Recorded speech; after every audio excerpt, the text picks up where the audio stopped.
সকলোকে মোৰ ফেচবুক পেজলৈ স্বাগতম। আজি আপোনালোকৰ কাৰণে লৈ আহিছোঁ পাৰ্চন, য'ত আমি পাৰ্চন অতি গুৰুত্বপূৰ্ণ গ্ৰামাৰৰ বাবে। পাৰ্চন নাজানিলে আমাৰ টেন্স ক্লিয়াৰ নহয় ফটকে। আমি পাৰ্চন জানিব লাগিব, পাৰ্চন জনা অনুসৰি আমি টেন্স কৰিব নোৱাৰোঁ। সেইকাৰণে প্ৰথমে মই আলোচনা কৰি আছোঁ পাৰ্চনৰ বিষয়ে। তো যদি তোমালোকে জানা তেতিয়াহ'লে মোৰ ভিডিঅ'টো স্কিপ কৰিব পাৰা, আৰু যদি নাজানা তেতিয়াহ'লে মোৰ ভিডিঅ'টো চাই উপকৃত হ'ব পাৰা। লগতে মোৰ ফেচবুক পেজখন ফ'ল' কৰিবলৈ নাপাহৰিবা। যদি তোমাৰ বন্ধুক বা বান্ধৱীক দেখুৱাবলৈ বিচাৰে তেতিয়াহ'লে মোৰ ভিডিঅ' শ্বেয়াৰ এটা কৰি দিবা। তো ব'লা আজি ভিডিঅ'টো আমি আৰম্ভ কৰোঁ। প্ৰথমতে চোৱা পাৰ্চন মানে কি? ব্যাকৰণৰ ব্যক্তি, যাক ব্যক্তি বুলি কয়। যেতিয়া পাৰ্চন বুলি কোৱাৰ লগে লগে আমাৰ মনত এটা প্ৰশ্ন দেখা যায়, ব্যক্তি। পাৰ্চন মানে কি? ব্যক্তি। এতিয়া পাৰ্চনক আমি কি কৰিছে? তিনিটা ভাগত ভাগ কৰিছে। There are 3 types of person. Person তিনি ধৰণৰ ব্যক্তি হয়। যে তিনি ধৰণৰ ব্যক্তি কোন কোন হয়? যে চোৱা, ফাৰ্ষ্ট পাৰ্চন আৰু ছেকেণ্ড পাৰ্চন আৰু থাৰ্ড পাৰ্চন। তিনি ধৰণৰ ব্যক্তি, ফাৰ্ষ্ট পাৰ্চন, ছেকেণ্ড পাৰ্চন আৰু থাৰ্ড পাৰ্চন। ইয়াত অসমীয়াত প্ৰথম ব্যক্তি, দ্বিতীয় ব্যক্তি আৰু তৃতীয় ব্যক্তি। যেতিয়া প্ৰথম ব্যক্তি কোন হয়? আই আৰু উই। আই আৰু উই কি? First person. কাৰণ মই, নিজে আৰু উই আমি। তেতিয়াই আমি এই দুটা বস্তুত আমি কোৱাৰ লগে লগে কি হৈছে? প্লুৰেলত বুজাইছে। আৰু আই মানে মই নিজে, এই দুটা বস্তু কি হৈছে? ফাৰ্ষ্ট পাৰ্চন হৈছে। চ' ফাৰ্ষ্ট পাৰ্চনত তেতিয়াহ'লে মই আৰু আমি এই দুটাই কি হ'ল? ফাৰ্ষ্ট পাৰ্চন আমি চিনি ৰাখিব লাগে। ছেকেণ্ড পাৰ্চন হৈছে দ্বিতীয় ব্যক্তি। দ্বিতীয় ব্যক্তি কোন? তুমি। তাৰমানে তোমাক কোৱাৰ লগে লগে মই যদি তুমি কোৱাৰ লগে লগে তুমি দ্বিতীয় ব্যক্তি হৈছা, তুমি বা আপুনি। তেতিয়া থাৰ্ড পাৰ্চন কোনটো হ'ব?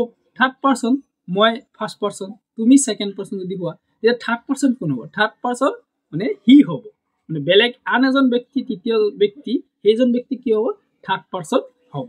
এতিয়া তোমালোকে বুজি পাইছা? এতিয়া থাৰ্ড পাৰ্চন কিন্তু বহুত কেইটা আছে, যেনেকে হি, সি, দে, ইট, ৰাম, যদু, মধু, যিমান আছে চব কিন্তু থাৰ্ড পাৰ্চনত হয়।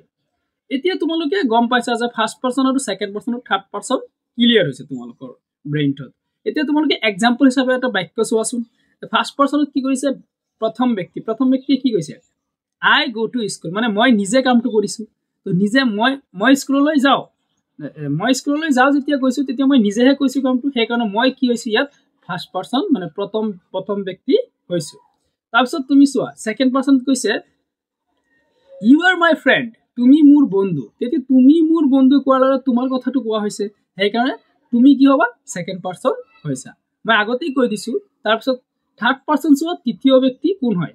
হি প্লে, ইয়াত কিন্তু প্লে হোৱা নাই, প্লেচ হৈছে। আমি পিছত যেতিয়া টেন্স আলোচনা কৰিম কিয় এছ লাগিল বা ইএছ কিয় যোগ হয় সেইটো আমি নিৰ্ধাৰণ কৰিম। মই তথাপি এবাৰ কৈ দিব বিচাৰিছোঁ যে থাৰ্ড পাৰ্চন ছিংগুলাৰ নম্বৰ হ'লে প্ৰেজেণ্ট ইনডিফিনিট চিম্পল বাক্যত কি হয়? এছ বা ইএছ যোগ হয়। এতিয়া যিহেতু এইটো প্ৰেজেণ্ট ইনডিফিনিট টেন্সৰ বাক্য, সেইকাৰণে ইয়াত কি কৰিছে? এছ এটা যোগ দি দিছে। সেইকাৰণে হি প্লেইজ ফুটবল। তেতিয়া হি প্লেইজ মানে তাৰ কথা কোৱা হৈছে, সেইকাৰণে হি কি হৈছে? ইয়াত থাৰ্ড পাৰ্চন ছিংগুলাৰ নম্বৰ হৈছে। এতিয়া তোমালোকে বুজি পাইছা? আৰু এটা কথা জানিব লাগিব, হোৱাট ইজ ভাৰ্ব? ভাৰ্ব মানে কি? যে ভাৰ্ব মানে কি এইটো তোমালোকে কি কৰিব লাগিব? জানিব লাগিব। ভাৰ্ব মানে হৈছে যে ক্ৰিয়া, যি কৰ্ম অৱস্থা বা গতা কি কৰে? গতা সূচায়। যে ক্ৰিয়া কৰ্ম মানে কৰ্ম এটা গতা সূচায়। মানে যেতিয়া ধৰি লোৱা ক্ৰিয়াৰ প্ৰকাৰ কি হয়? Main verb, principal verb. এতিয়া চোৱা, মেইন ভাৰ্ব কি? মূল কাৰ্য বা ঘটনা দেখুৱায়। মূল কাৰ্য যিটো সেইটো দেখুৱাই দিব। যেতিয়া মই কৈছোঁ যে খায়, তাৰপিছত দৌৰে, তাৰপিছত পঢ়ে, ইয়াত চাইছানে? এক্সাম্পল হিচাপে দেখুৱাই দিছে। এইকেইটা হৈছে কি? Main verb. মেইন ভাৰ্ব যেতিয়া মই কৈছোঁ ইট, ৰান, ৰিড, এইকেইটা হ'ব কি? Main verb. এতিয়া মই ভাত খাওঁ, আই ইট ৰাইচ। এতিয়া মেইন ভাৰ্ব আই ইটটো কি হৈছে? মেইন ভাৰ্ব হৈছে। হি পুথি পঢ়ে, হি ৰিড এ বুক। তেতিয়া ৰিডটো কি হৈছে? ইয়াত পঢ়াটো কি হৈছে? মেইন ভাৰ্ব হৈছে। এই যে মেইন ভাৰ্ব তোমালোকে চিনিব লাগিব, মেইন ভাৰ্ব কোনটো কয়। তাৰপিছত helping verb, auxiliary verb. Auxiliary verb থাকে আমাৰ বাক্যত। অক্সিলিয়াৰী ভাৰ্ব কোনটো? Is, am, are, was, were, will, can, ইট আৰু আছে। এইকেইটা হৈছে কি? হয়, আছিল, থাকে, যাব, পাৰে, আছে, এনেকুৱা। এক্সাম্পল হিচাপে চোৱা, মই গৈ আছো, সি খাইছিল, তুমি আহিব পাৰা, আহিব হ'ব লাগে, ইয়াত আহি দিছে, তুমি আহিব পাৰা। এনেকে বাক্য কি হয়? অক্সিলিয়াৰী ভাৰ্বৰ সহায় লৈ কি হয়? বাক্যটো গঠন হয়। ভাৰ্বৰ ফৰ্ম, কেয়াৰ, টেন্স, পাৰ্চন অনুসৰি কি হয়? সলনি হৈ থাকে। এতিয়া পাৰ্চন ব্যক্তি, এই পাৰ্চন যে মই অকণমান আগতে আলোচনা কৰিছোঁ ব্যক্তি অনুসৰি, তাৰপিছত টেন্স কাল অনুসৰি সলনি হয়, নাম্বাৰ অনুসৰি কি হয় সলনি হয়।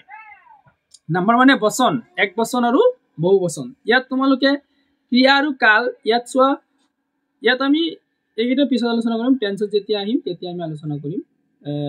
Present tense, future tense, past tense এইকেইটা আমি পিছত আলোচনা কৰিম। এতিয়া তুমি চোৱা যে ভাৰ্বৰ কনজাংচনৰ যেতিয়া ৰূপান্তৰ যায় টু গো, এইটো তুমি ব্যক্তি বচন আৰু ক্ৰিয়া অনুসৰি কি হয় অকণমান চেঞ্জ হৈ যায়। যে মই যেটো আছে এইটো এক বচন, মই মানে কি এক বচন হ'বই, কাৰণ মই নিজে এক বচন হ'ব। তাৰপিছত চোৱা তুমি এজন, সেইকাৰণে তুমিও এক বচন হ'বা। তাৰপিছত আপুনি মানে কি এজনে কি বুজাইছে, সেইকাৰণে আপুনিও কি হ'ব এক বচনেই হ'ব। সি এক বচন হ'ব, তাৰপিছত সি এক বচন হ'ব। কিন্তু আমি কিন্তু এক বচন নহয়, আমি কিন্তু বহু বচন হ'ম। কাৰণ আমি কোৱাৰ লগে লগে এজনক বুজোৱা নাই, চবকে বুজাইছে, সেইকাৰণে আমি মানে কি বহু বচন, সিহঁতে মানে কি বহু বচন। এনেকুৱা আমি ব্ৰেইনটোত মানে শব্দটো চাই গম পাব লাগিব যে হয় এইটো এক বচন আৰু এইটো বহু বচন। এতিয়া তোমালোকে আশা কৰোঁ নিশ্চয় বুজি পাইছা মেইন ভাৰ্ব আৰু তাৰপিছত ভাৰ্বৰ বিষয়ে অকণমান বুজি পাইছা, তাৰপিছত পাৰ্চনৰ বিষয়ে অকণমান বুজি পাইছা। আৰু নেক্সট ভিডিঅ'ত আমি আলোচনা কৰিম টেন্সত। যেতিয়া টেন্স আলোচনা কৰিম তেতিয়া কিন্তু তোমালোকে গোটেইখিনি তোমাৰ কনচেপ্ট টু কনচেপ্ট ভিতৰত সোমাই যাব, ব্ৰেইনটোত সোমাই যাব।